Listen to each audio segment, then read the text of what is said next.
نحمده ونصلي على رسوله الكريم اما بعد فاعوذ بالله من الشيطان الرجيم بسم الله الرحمن الرحيم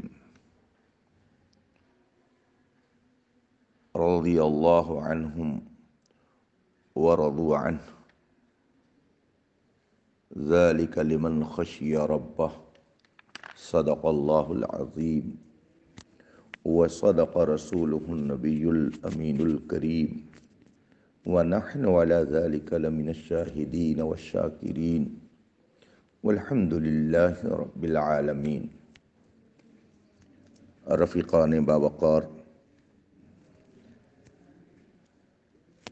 حاضرین محترم، آئیے ہم اور آپ رحمت عالم، نور مجسم، سرور کائنات، فخر موجودات، حبیب خدا، شہنشاہ دو جہاں، نبی آخر الزماں سیدنا محمد الرسول اللہ صلی اللہ علیہ وآلہ وسلم کی بارگاہ ناز میں درود و سلام کا نذران عقیدت پیش کریں اور پڑھیں۔ اللہم صلی علی سیدنا و مولانا محمد معدن الجود والکرم و آلہ الکرام اجمعین۔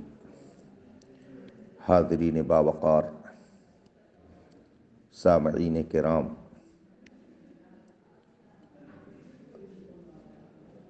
بائیس جمادی الآخرہ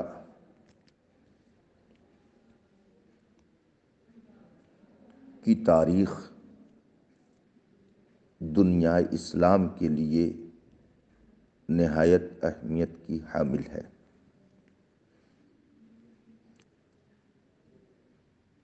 اسی تاریخ میں اسلام کا وہ رجل عظیم اور بطل جلیل جسے یار غار مصطفیٰ ہونے کا شرف حاصل ہے، اور جو انبیاء و مرسلین کے بعد ساری مخلوقات الہیہ میں سب سے افضل ہے، اس عظیم الشان اور جلیل القدر ذات کا وصال ہوا، اور اس عظیم ہستی نے داعی اجل کو لبیک کہا اور اپنے مالک حقیقی سے جا ملا، یعنی خلیفہ اول، امیر المومنین، محبوب حبیب خدا، صاحب صدق و صفا، حضرت سیدنا صدیق اکبر رضی اللہ تبارک و تعالی عنہ کی تاریخ وصال ہے۔ اللہ کے رسول سرور کونین صلی اللہ علیہ وسلم پر ایمان لانے کی برکت سے جملہ صحابہ کرام کو تمام انبیاء کرام کے صحابہ پر اولین فضیلت حاصل ہے۔ صحابہ کرام کے بارے میں ایک مسلمان کو یہ عقیدہ رکھنا ضروری ہے کہ وہ سب کے سب عادل، ثقہ اور اللہ و رسول کے محبوب بندے ہیں، اور سب اپنے اپنے درجے کے مطابق ولایت خداوندی اور قرب بارگاہ الہی پا چکے ہیں۔ قرآن کریم نے صحابہ کرام رضی اللہ تعالی عنہم کی دو جماعت کا ذکر فرمایا، اور پھر دونوں کے لیے حسنہ اور نیکی کا وعدہ فرمایا۔ چنانچہ قرآن پاک میں فرمایا گیا لا يستوي منكم من انفق من قبل الفتح وقاتل اولئك اعظم درجة من الذين انفقوا من بعد وقاتلوا وكلا وعد الله الحسنى واللہ بما تعملون خبیر۔ اس آیت کریمہ کے ذریعہ یہ بتایا گیا کہ رسول پاک پر ایمان لانے والے کچھ وہ لوگ ہیں جو فتح مکہ سے پہلے دولت ایمان سے مشرف ہوئے، ان کا درجہ زیادہ ہے بنسبت ان کے جو فتح مکہ کے بعد صاحب ایمان ہوئے، اور دونوں جماعتوں سے اللہ نے بھلائی کا اور جنت کا وعدہ فرما لیا، اور اللہ کو خوب معلوم ہے کہ یہ کیا کر رہے ہیں اور آئندہ کیا کریں گے۔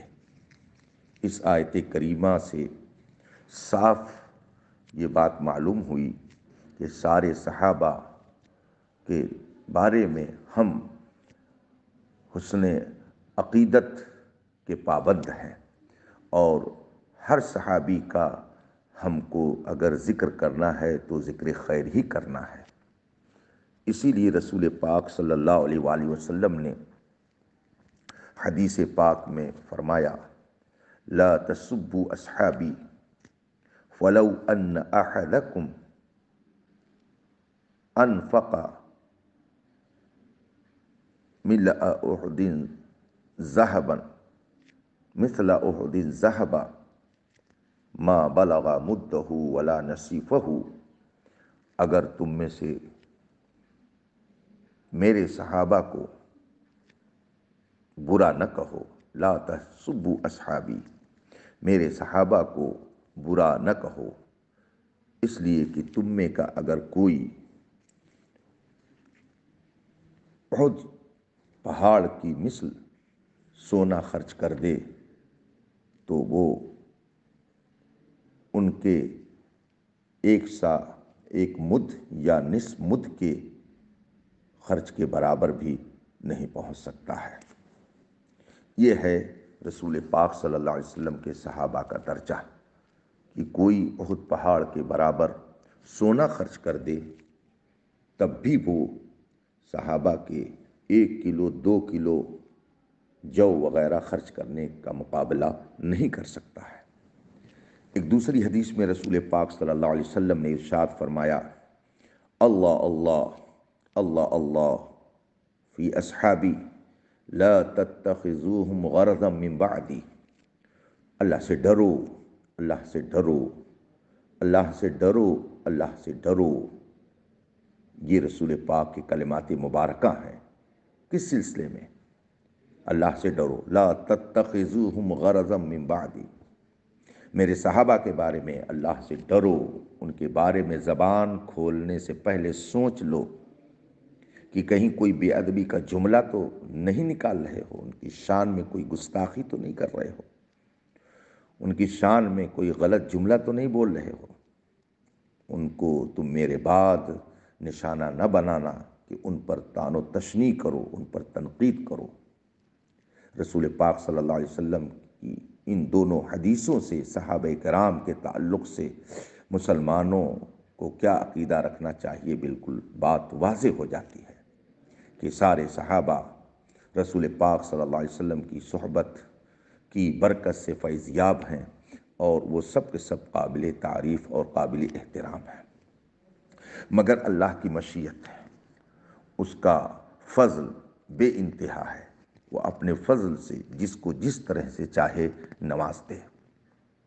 قرآن پاک میں فرمایا گیا، وَأَنَّ الْفَضْلَ بِيَدِ اللَّهِ يُؤْتِيهِ مَن يَشَاءُ وَاللَّهُ ذُو الْفَضْلِ الْعَظِيمِ، بے شک فضل اللہ تعالیٰ کے ہاتھ میں ہے، جسے چاہے عطا فرمائے، اور اللہ بڑے فضل والا ہے۔ فضل اللہ کے کرم پر ہے، وہ جسے چاہے فضل عطا فرما دے اور جسے جو درجہ چاہے عطا کر دے۔ چنانچہ اس نے رسول پاک صلی اللہ علیہ وسلم کے صحابہ کو تمام انبیاء کرام کے صحابہ پر فضیلت بخشی، رسول پاک صلی اللہ علیہ وسلم کی امت کو تمام انبیاء کرام کی امتوں پر فضیلت بخشی، یہ اس کا کرم ہے۔ پھر صحابہ کرام میں بھی مختلف درجات کے حامل ہیں، سب کے درجے ایک جیسے نہیں ہیں۔ اہل سنت و جماعت کے عقیدے کے مطابق مرسلین ملائکہ اور انبیاء بشر اور رسولان بشر کے بعد حضرات خلفائے اربعہ رضی اللہ تعالی عنہم تمام مخلوقات الہیہ سے افضل ہیں۔ تمام امتیں، تمام اولین و آخرین میں کوئی شخص ان چاروں خلفائے کرام کی بزرگی، فضیلت، عظمت، عزت، جاہت، وجاہت، وقار اور قرب و ولایت اور کرامت و بزرگی کو نہیں پہنچ سکتا ہے۔ اس پر اہل سنت کا اجماع ہے۔ پھر ان خلفائے اربعہ میں بھی ترتیب ہے، ان چاروں کے درجے بھی الگ الگ ہیں۔ سب سے افضل حضرت سیدنا صدیق اکبر، پھر فاروق اعظم، پھر عثمان غنی، پھر مولا علی رضی اللہ تعالی عنہ۔ اس عقیدہ اہل سنت پر قرآن پاک کی بے شمار آیتیں، احادیث مبارکہ اور ارشادات علماء کرام مثل سورج چمک رہے ہیں۔ اگر کوئی شخص اس تعلق سے کتابوں کا مطالعہ کرے تو وہ ایک بحر ذخار پائے گا۔ ان چاروں خلفائے کرام کے بعد وہ حضرات افضل ہیں کہ جن کے بارے میں رسول پاک صلی اللہ علیہ وسلم نے جنتی ہونے کی بشارت دی ہے۔ یعنی یہ چار حضرات خلفائے کرام اور پھر حضرت طلحہ بن عبید اللہ، حضرت زبیر بن العوام، حضرت عبد الرحمن بن عوف، حضرت سعد بن ابی وقاص اور حضرت سعید بن زید، حضرت ابو عبیدہ بن جراح، یہ وہ صحابہ کرام ہیں کہ جو جملہ صحابہ کرام پر فضیلت رکھتے ہیں۔ سرکار اعلیٰ حضرت رضی اللہ تبارک و تعالی عنہ نے ان صحابہ کرام کا ذکر کرتے ہوئے ایک شعر میں فرمایا، محدثوں جن کو جنت کا مژدہ ملا، اس مبارک جماعت پہ لاکھوں سلام۔ جب آپ نے اتنی بات جان لی تو اب دو ضروری باتیں اور آپ سمجھیں کہ خلیفہ کا معنی کیا ہوتا ہے، اور ہم جو یہ کہتے ہیں کہ فلاں صحابی فلاں سے افضل ہے تو اس کا کیا مطلب ہوا کرتا ہے۔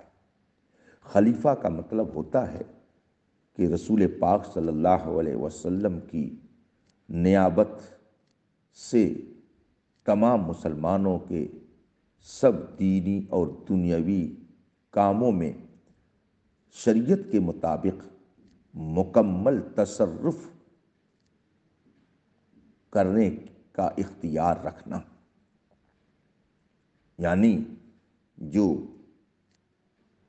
خلیفہ رسول اللہ ہے تو اس کا مطلب یہ ہوا کہ رسول پاک صلی اللہ علیہ وسلم کا نائب بن کر وہ مسلمانوں کے تمام دینی اور دنیاوی امور میں شریعت کے مطابق تصرف کرنے کا اختیار رکھتا ہے، اور تمام مسلمانوں پر فرض ہے کہ وہ جو بھی حکم دے جبکہ وہ معصیت کا حکم نہ ہو فرما برداری کریں۔ فرض ہے تمام مسلمانوں پر کہ اس کی اطاعت و فرما برداری کریں۔ یہ ہے خلیفہ ہونے کا مطلب۔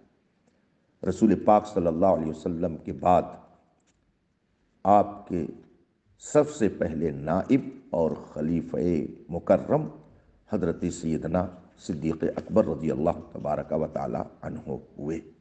اس پر تمام صحابہ کرام کا اجماع ہے۔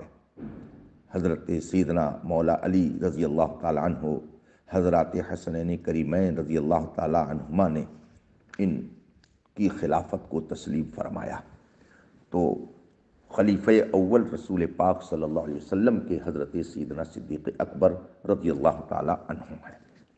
اور جو میں نے کہا کہ سب سے افضل ہیں، تو اب افضل کا کیا معنی ہوتا ہے اس کو بھی سمجھ لینا ضروری ہے۔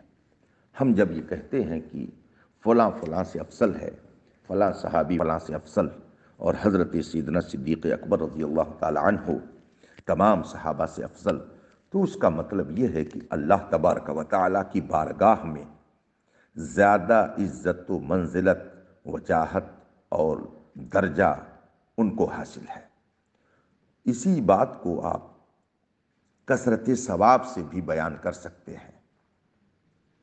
تو اب مطلب یہ ہوا کہ سارے صحابہ میں، بلکہ انبیاء کرام اور رسولان عظام کے بعد تمام مخلوقات الہیہ میں اللہ کی بارگاہ میں جس کا درجہ سب سے زیادہ ہے، قرب جس کو سب سے زیادہ حاصل ہے، اور جو اللہ کی بارگاہ میں وجاہت اور کرامت و بزرگی حاصل کیے ہوئے ہے، وہ ذات حضرت سیدنا صدیق اکبر رضی اللہ تعالی عنہ کی ہے۔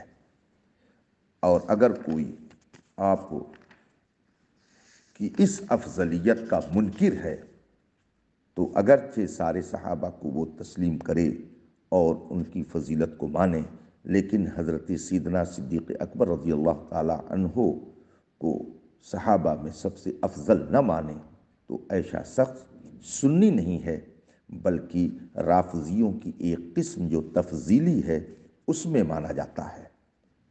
سنی صحیح العقیدہ ہونے کے لیے جہاں بہت ساری چیزیں ضروری ہیں، ان میں سے ایک اہم چیز یہ ہے کہ وہ حضرت سیدنا صدیق اکبر رضی اللہ تبارک و تعالی عنہ کو سارے صحابہ میں سب سے افضل قرار دے اور اس کو تسلیم کرے۔ اگر وہ اس کا منکر ہے تو وہ سنی نہیں رہ گیا، بلکہ وہ رافضی ہو گیا۔ اہل سنت و جماعت کے اس عقیدے پر بے شمار دلائل و براہین کتاب و سنت میں موجود ہیں، تفصیل کے ساتھ ان کا مطالعہ کیا جا سکتا ہے اور اپنے عقیدے میں پختگی حاصل کی جا سکتی ہے۔ قرآن پاک میں اللہ تبارک و تعالیٰ نے حضرت سیدنا صدیق اکبر رضی اللہ تبارک و تعالیٰ عنہ کے حوالے سے متعدد آیات مبارکہ نازل فرمائیں اور ان میں ذکر کیا گیا۔ رسول پاک صلی اللہ علیہ وسلم نے احادیث مبارکہ میں حضرت سیدنا صدیق اکبر رضی اللہ تبارک و تعالیٰ عنہ کے فضائل و مناقب بیان فرمائے۔ چنانچہ حضرت سیدنا امام حسن رضی اللہ تعالیٰ عنہ اپنے والد گرامی حضرت سیدنا علی رضی اللہ تعالیٰ عنہ سے روایت کرتے ہیں۔ حضرت علی رضی اللہ تعالیٰ عنہ فرماتے ہیں، كنت عند النبی صلی اللہ علیہ وسلم فأقبل ابو بکر وعمر فقال یا علی هذان سیدا کہول اہل الجنة وشبابها بعد النبیین والمرسلین۔ مطلب یہ ہے، حضرت علی رضی اللہ تعالیٰ عنہ فرماتے ہیں کہ میں رسول پاک صلی اللہ علیہ وسلم کی خدمت میں حاضر تھا کہ ابو بکر و عمر سامنے آئے۔ رسول پاک صلی اللہ علیہ وسلم نے ارشاد فرمایا کہ علی، یہ دونوں سردار ہیں اہل جنت کے سب بوڑھوں اور جوانوں کے بعد انبیاء و مرسلین کے۔ حضرت سیدنا ابو ہریرہ رضی اللہ تعالیٰ عنہ رسول پاک صلی اللہ علیہ وسلم سے روایت کرتے ہوئے فرماتے ہیں کہ حضور نے فرمایا، ابو بکر و عمر خیر الاولین والآخرین وخیر اہل السماوات وخیر اہل الارضین الا النبیین والمرسلین۔ ابو بکر و عمر بہتر ہیں سب اگلوں پچھلوں کے، اور بہتر ہیں سب آسمان والوں سے، اور بہتر ہیں سب زمین والوں سے، سوائے انبیاء و مرسلین علیہم الصلاۃ والسلام کے۔ ان حدیثوں سے یہ بات ثابت ہوئی کہ حضرت سیدنا صدیق اکبر رضی اللہ تعالیٰ عنہ یہ ساری مخلوقات الہیہ میں انبیاء و مرسلین کو چھوڑ کر افضل ہے۔ حضرت امام بخاری رضی اللہ تعالیٰ عنہ نے حضرت علی رضی اللہ تعالیٰ عنہ کے شہزادے حضرت محمد بن حنفیہ سے روایت کیا۔ حضرت محمد بن حنفیہ حضرت علی رضی اللہ تعالیٰ عنہ کے شہزادے ہیں۔ انہوں نے حضرت علی رضی اللہ تعالیٰ عنہ سے پوچھا،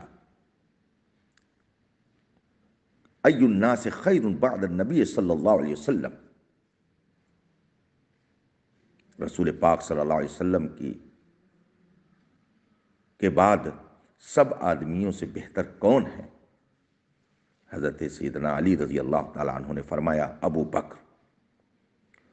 قال قلت ثم من؟ قال عمر۔ ارشاد فرمایا ابو بکر، میں نے عرض کیا پھر کون؟ فرمایا عمر۔ یہ حدیث خود بخاری شریف میں موجود ہے۔ فضائل اصحاب نبی صلی اللہ علیہ وسلم میں حضرت علی رضی اللہ تعالیٰ عنہ کا یہ ارشاد موجود ہے۔ اور حضرت سیدنا علی رضی اللہ تعالیٰ عنہ نے ایک موقع پر فرمایا، لا اجد احدا فضلنی علی ابی بکر وعمر الا جلدته حد المفتری، جسے میں پاؤں گا کہ وہ حضرت ابو بکر و عمر سے مجھے افضل بتاتا ہے اور مجھے ان پر کسی طرح کی فضیلت دیتا ہے، اسے مفتری یعنی بہتان تراشی کرنے والوں کی حد ماروں گا، یعنی اسے 80 کوڑے ماروں گا۔ یہ خود حضرت مولائے کائنات علی مرتضیٰ رضی اللہ تبارک و تعالی عنہ نے ارشاد فرمایا۔ اس سے معلوم ہوا کہ صحابہ کرام رضوان اللہ تعالی علیہم اجمعین کا بھی یہی عقیدہ تھا کہ حضرت سیدنا صدیق اکبر رضی اللہ تعالی عنہ یہ سارے صحابہ میں سب سے افضل ہیں۔ عقائد کی بے شمار کتابوں میں یہ واقعہ درج ہے۔ یہ عقیدہ صراحت سے تحریر کیا گیا ہے، شرح عقائد میں ہے، عنوان ہی اس کا رکھا گیا ہے، مبحث افضل البشر بعد نبینا ابو بکر ثم عمر ثم عثمان ثم علی، یہ عنوان ہی رکھا گیا ہے۔ اس کے علاوہ بے شمار کتابوں میں اس کو تفصیل سے بیان کیا گیا ہے۔ اس لیے ہر مسلمان کو یہ عقیدہ رکھنا لازم ہے کہ کائنات میں انبیاء کرام اور رسولان عظام کے بعد سب سے زیادہ اللہ کی بارگاہ میں قرب و کرامت رکھنے والی ذات حضرت سیدنا صدیق اکبر رضی اللہ تبارک و تعالی عنہ کی ہے۔ اللہ تبارک و تعالی نے آپ کو جو عظیم مناصب اور درجات اور فضائل و کمالات عطا فرمائے وہ کسی اور کے حصے میں نہیں۔ اسی لیے کہنے والوں نے کہا، مرتبہ حضرت صدیق کا ہے یہ سید، ہر فضیلت کے وہ جامع ہیں نبوت کے سوا۔